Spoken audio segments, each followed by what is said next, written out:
So, are you satisfied with the hearing? Very much so. Well, as you have seen, there was nothing to worry about. Indeed. Shall we order now?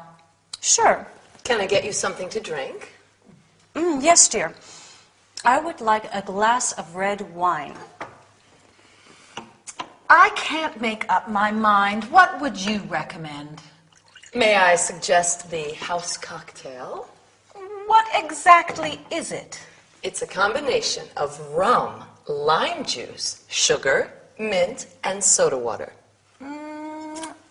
First you mix the mint and the sugar and a splash of soda until the sugar melts. And then you pour the rum and the lime juice into a shaker with some ice. And then you top it with a splash of soda and It sounds great, but I would like something less elaborate.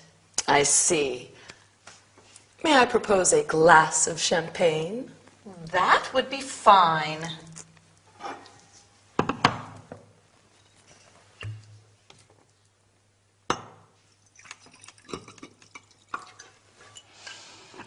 To our successful meeting. Cheers.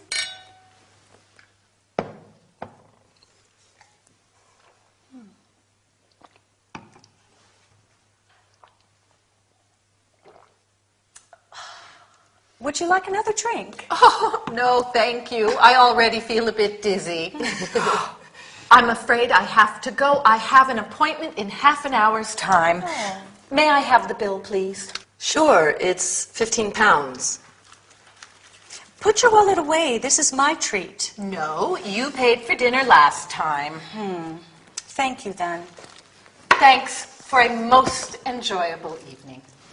Not at all. It was a pleasure. Goodbye. Bye. Bye.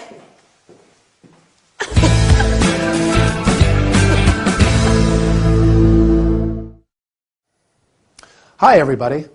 I think that you have been working hard enough. So today, we are going to have a nice drink. Having a drink together, just like a meal, is a good way to establish a relationship. So it's very useful to know the appropriate language. Today, we are going to learn about ordering, recommending something, proposing a toast, paying a bill.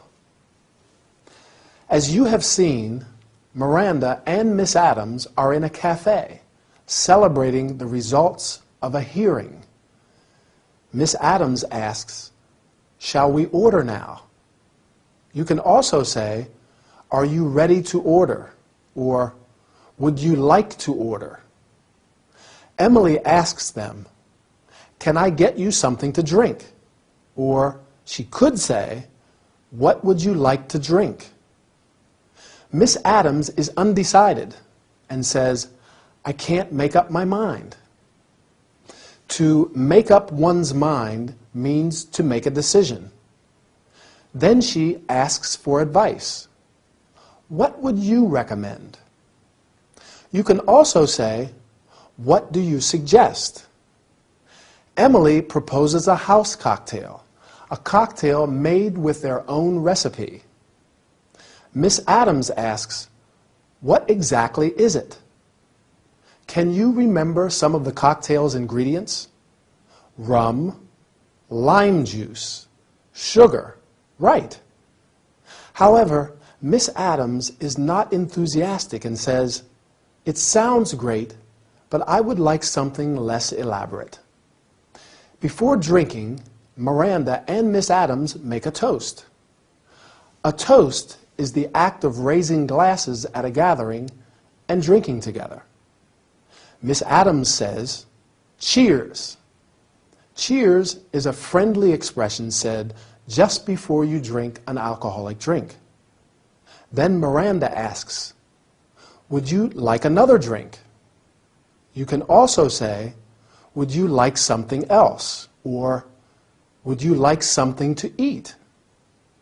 Before leaving, Miss Adams wants to pay and asks, "May I have the bill, please?" But Miranda does not want her to pay. "Put your wallet away. This is my treat." "This is my treat" means I will pay. Do you remember what Miss Adams answers? Right. No, you paid for dinner last time. Finally, Miss Adams thanks Miranda for a most enjoyable evening. Well, it seems you have made very good progress. Before leaving, I would like to propose a toast to celebrate. Bye, and see you next time.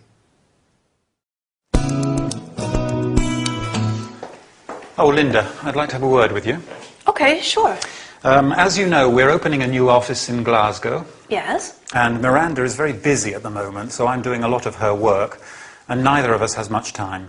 Yes, I've noticed things are really busy around here lately. And ideally, I'd like the new office to open 3 months from now. So soon? Yes, and the only way that's possible is for you to manage the project. Me? Yes, we'd like you to head up the project. We trust you. No one knows this office and the way things work better than you, apart from Miranda, of course. Of course. So what do you say? Well, thank you. It's a challenging task, and I'm happy and honored to be put in charge of such an important project.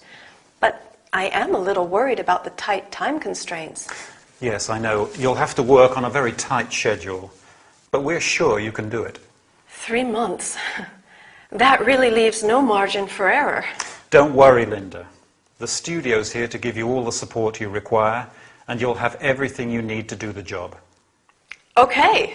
What we'd like you to do first is to define the scope of the project. What has to be done to meet our 3-month deadline? Any questions?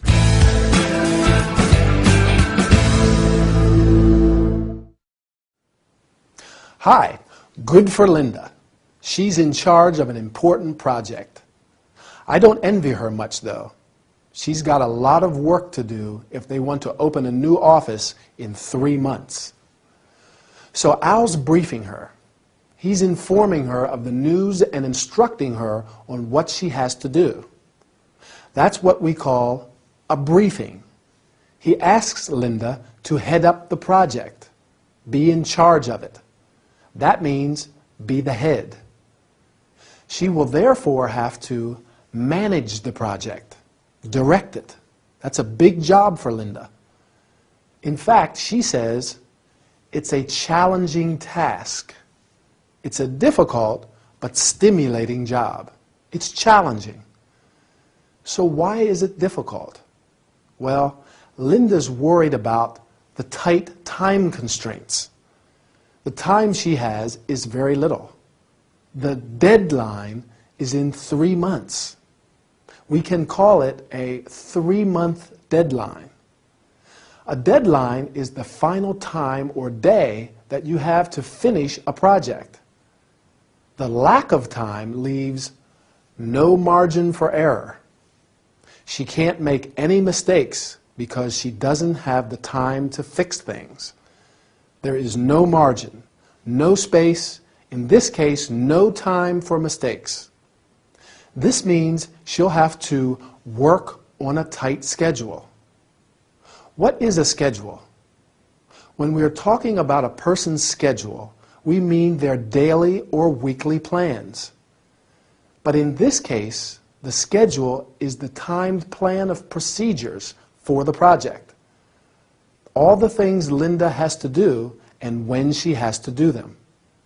Well, Al reassures her that she'll receive all the support she requires and that she will have everything she needs to do the job. And what's the first thing she has to do? Do you remember? That's it. She has to define the scope of the project. In project management, the scope is the totality of work needed to complete a project. Linda has to define the scope, specify exactly what everybody involved has to do. Good luck, Linda, and goodbye for now. See you soon.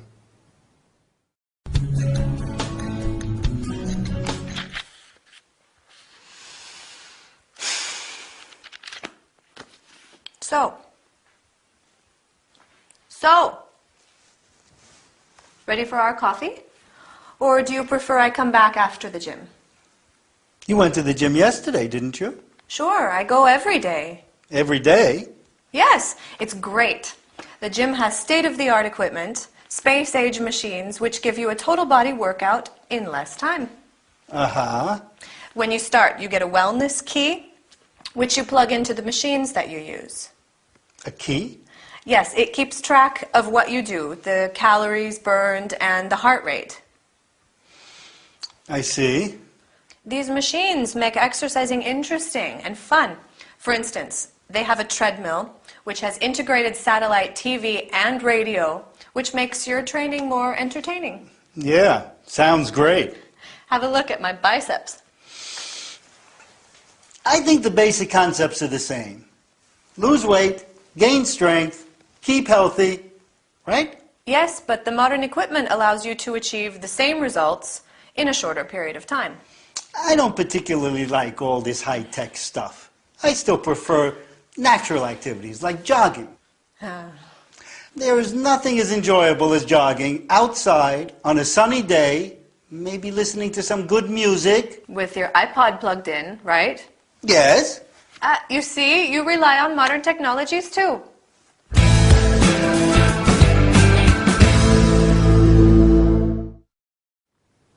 Hi, let's start with our health and body care workout. Today, we're going to learn terms and verbs related to the gym, physical exercise, and high-tech equipment.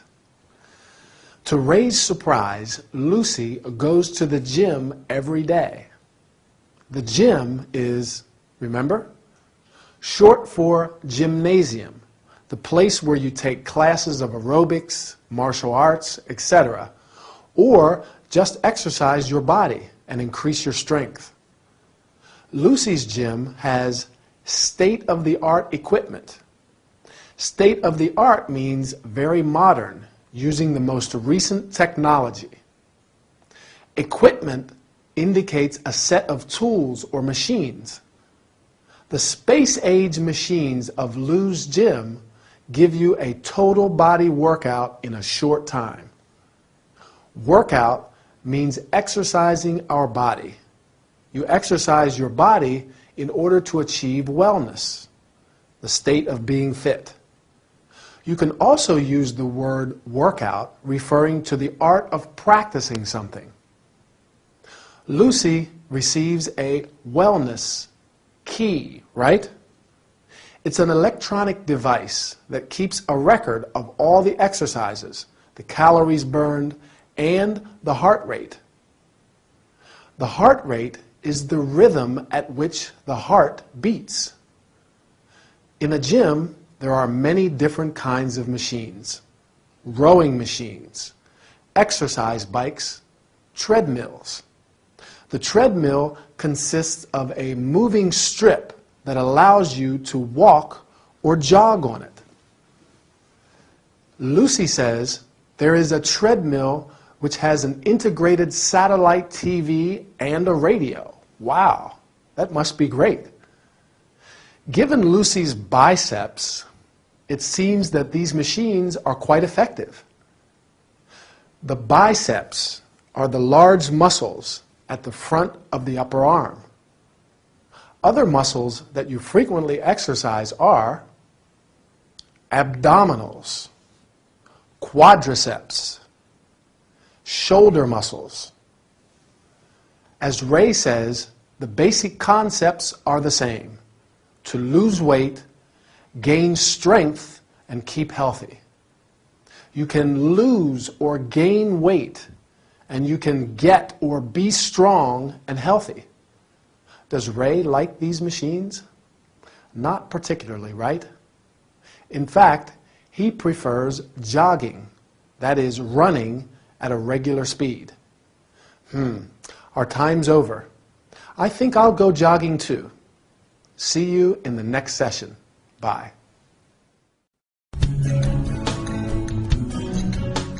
So, what can I get you? I'll have a cup of hot milk with honey, please. Okay. I know. You probably think it's strange that I'm having hot milk at this time. I would normally order a glass of wine or a vodka tonic. But I'm expecting, A baby? yes. You're pregnant? How wonderful! Congratulations. Yes, thank you. I'm very happy too. This pregnancy is sorting out a few things in my life, I mean. Well, good. For a start, as soon as my husband found out that I was pregnant, he changed his mind about the divorce. Oh. Then I can take a maternity leave, which means at least 6 months of work. Everyone hates me at the office anyway, so it'll be good to take a break for a bit. Oh, I'm sorry. Don't be. Mr. Gradgrind, my boss, would finally realize how valuable I am and how much work I actually do in there. And Matthew Peacock, my rival colleague, had better start pulling his weight. Well, I'm sure. And then there are all the things the baby will need. The coat, the clothes, the toys. It's expensive to raise a family.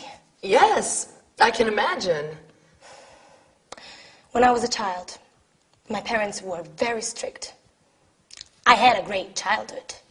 I don't mean to complain or anything, but I grew up in a rigid household. Oh, I guess I was lucky. I had a lot of freedom, especially as a teenager. I didn't.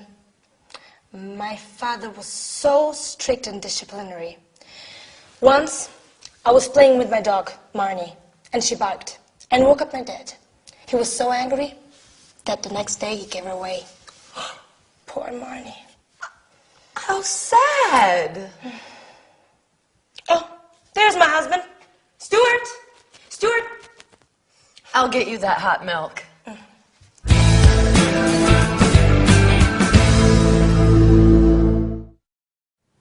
Well, Emily looks relieved that Stuart's arrived. I think Rose just needed to talk to someone. It sounds like she has a few problems, and Emily was there to listen. But she has some good news too, doesn't she? She's expecting a baby. Anyway, let's start with our training session. Rose is pregnant. She's happy about the pregnancy, and she's also happy that she can take maternity leave. That's the time that you can take off work and stay home because of the pregnancy. And we say, take maternity leave. However, the rest of Rose's life doesn't sound too happy. Everyone hates her at the office. Her boss doesn't appreciate her work. And her husband wanted to get a divorce before he found out she was pregnant. And she tells Emily about her childhood, her infancy, the period of her life when she was a child. After childhood, there's adolescence. That's the time from when puberty starts through to adulthood. An adolescent becomes an adult at the age of 18. That's when they reach adulthood. So going back to Rose, she grew up in a strict household. To grow up is to go through childhood, become a teenager from 13 to 19, and then an adult, presumably. What about you? Did you grow up in a strict household? Or did you have a lot of freedom, like Emily? She was lucky. She had a lot of freedom as a teenager. I had quite a lot of freedom too. My parents weren't very strict. They let me do what I wanted, which isn't always the right thing to do. Parents have a hard job. It's not easy to bring up children. That's another verb, to bring up, which means to take care of and educate a child. Well, Rose seems excited about bringing up a child, but she says it's expensive to raise a family. To raise a family is like saying to bring up a family. It means to take care of it and make it grow. Yes, it is expensive to raise a family, but it's one of the most rewarding things in life, isn't it? Well, take care, and I'll see you very soon. Bye.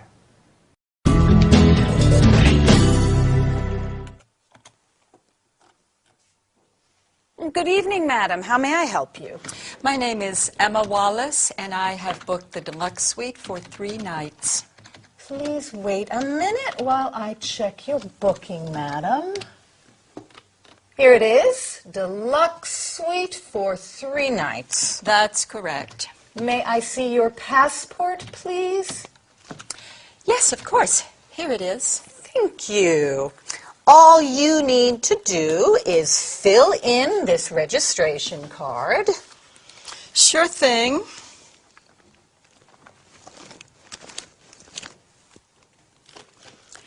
Could I use your pen? Oh, sure. Here it is.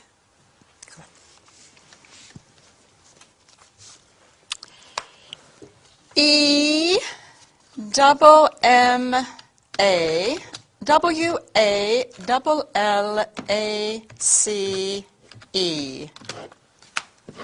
Here you are. Here is the key card to your room and a brochure of the hotel's facilities. Good. When is breakfast served? Breakfast is served from 7 a.m. to 9:30 a.m. in the restaurant. 7 a.m. to 9:30 a.m. Would it be possible to have room service later on? Let's say 11:30? I'll see what I can do. Fine. Do you need a wake-up call? Yes, please ring me at 11. I have a very important appointment with... Fine. 11 o'clock wake-up call and 11:30 room service. Could you take a photo of me here in the hotel? My fans will love it. Your fans? Oh, you're Emma, City Life FM Agony Aunt.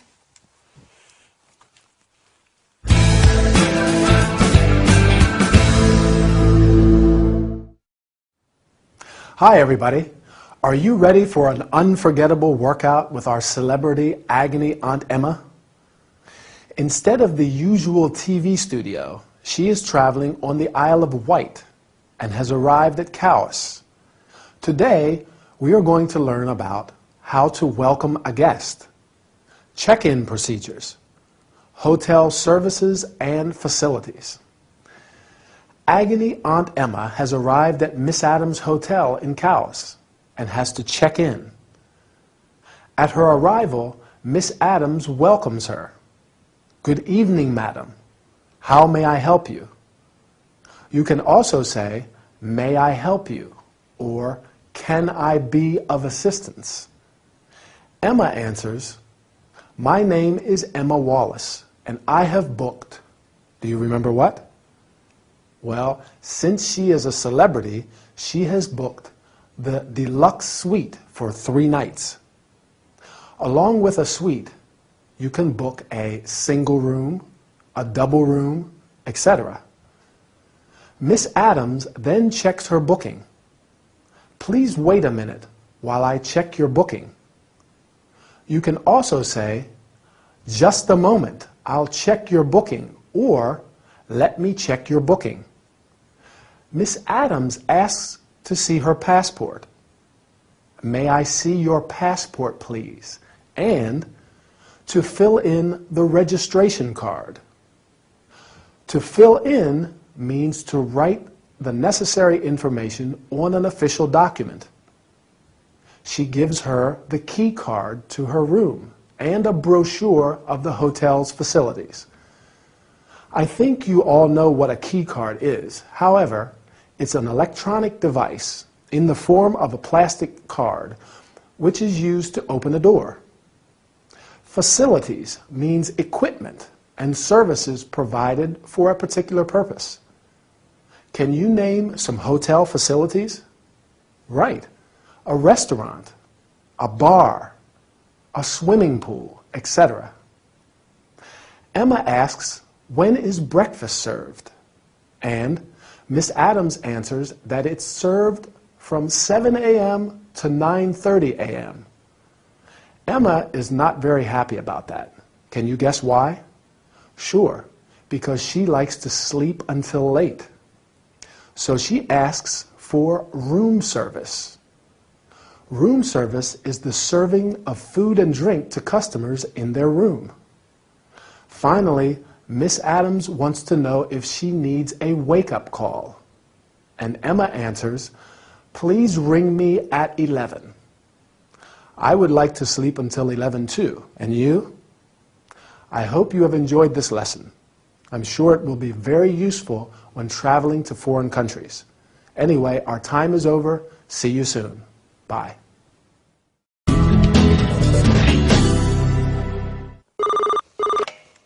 Reception, how may I help you? You have a complaint? I'm sorry to hear that. What seems to be the problem? There are only 2 pillows on your bed. Yes. Well, I can send you up another pillow if you'd like 3. That's no problem. Why do we have such small towels? Our towels are standard size, Miss... Sorry, I didn't catch your name. And what's your room number, Miss Wallace? No, I don't remember what room you're in, Miss Wallace, not off the top of my head, and the computer's switched off. It's just quicker if you tell me what room you're in. However, I can always turn the computer back on. 23, thank you. I'll contact the laundry room immediately and have them bring you a larger towel and another pillow. Good night, Miss Wallace. This is Miss Adams. Can you take a large towel, the largest we've got, to room 23? And another pillow. Thank you.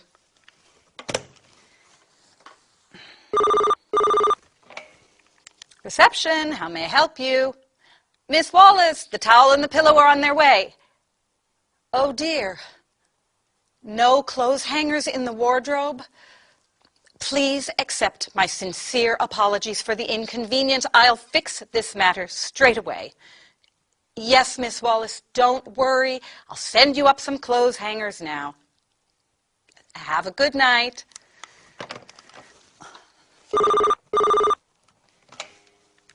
Reception, how may...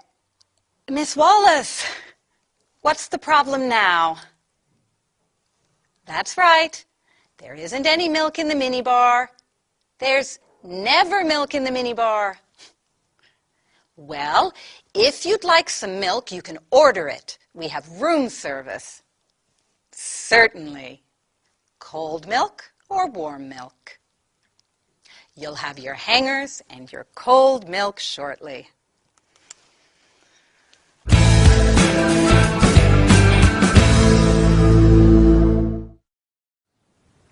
Hello again. How's it going?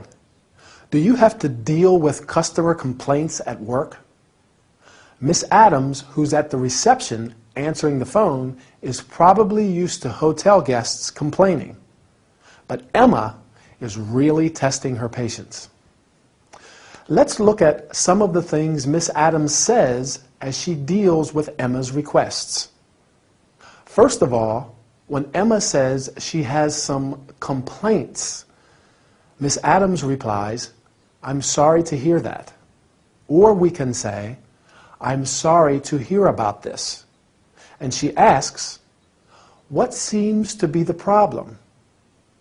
Emma wants a bigger towel and another pillow. So Miss Adams promises immediate action. She says, "I'll contact the laundry room immediately." I'll contact. Remember the use of will when we make a spontaneous decision and promise to do something. Now, when Emma calls the second time because there aren't any hangers to hang her clothes in the wardrobe, Miss Adams apologizes. To apologize means to say sorry. But she apologizes in a more formal way than just simply saying sorry. Do you remember what she says?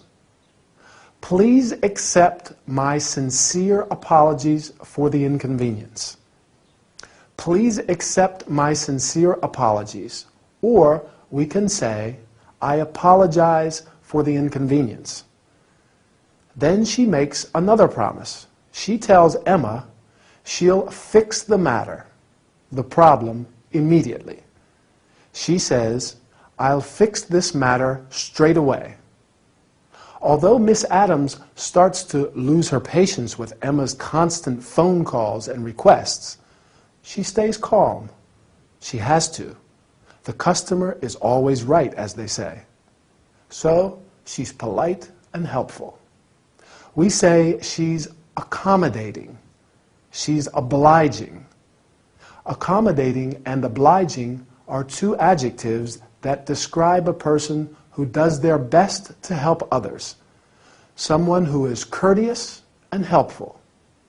It's important to be accommodating and obliging in jobs where you're dealing with customers, isn't it? Well, that's all we have time for today. Keep practicing your English. See you soon. Bye.